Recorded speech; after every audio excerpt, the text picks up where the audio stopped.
que le 4e samedi noir, il faut bien mesurer ce que ça veut dire.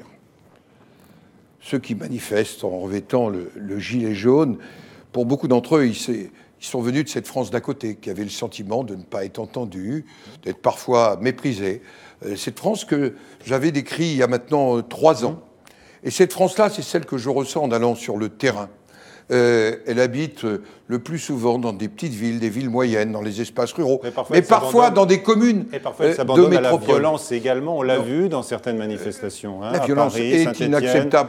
Était-ce ces Français-là qu'on a vus? Je n'en suis pas tout à fait certain, mais certains avaient la rage. Donc, il faut qu'on sorte de la violence. Donc, il faut qu'on arrive au dialogue. Et ça va être le débat que propose, nous ne l'avons pas évoqué, que propose le président de la République. Et dans ce débat, il faut qu'il y ait une méthode. C'est d'ailleurs un des points sur lesquels j'ai insisté ce matin.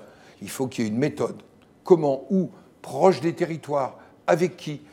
Quel est le rôle et la place de la démocratie représentative dans ces débats? Parce que la démocratie représentative reste la référence.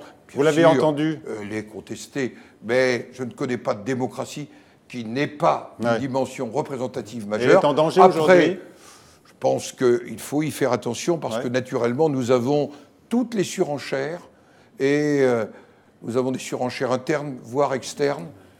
Méfions-nous des démocratures qui sont issues de la disparition de la vraie démocratie. Qui visez-vous parmi les responsables politiques français qui pourraient nous conduire sur cette voie qui, je crois, vous fait hantise chaque matin? Vous n'avez pas envie de vous retrouver italien ou hongrois? Je l'ai dit il y a longtemps, je n'ai pas envie de me réveiller italien. Je n'ai pas envie de me réveiller autrichien. Qui nous y mène aujourd'hui? Ni autrichien. Mais qui nous y mène aujourd'hui? Et aujourd'hui, ce qui nous y mène, c'est d'abord de ne pas répondre aux questions que se posent nos concitoyens.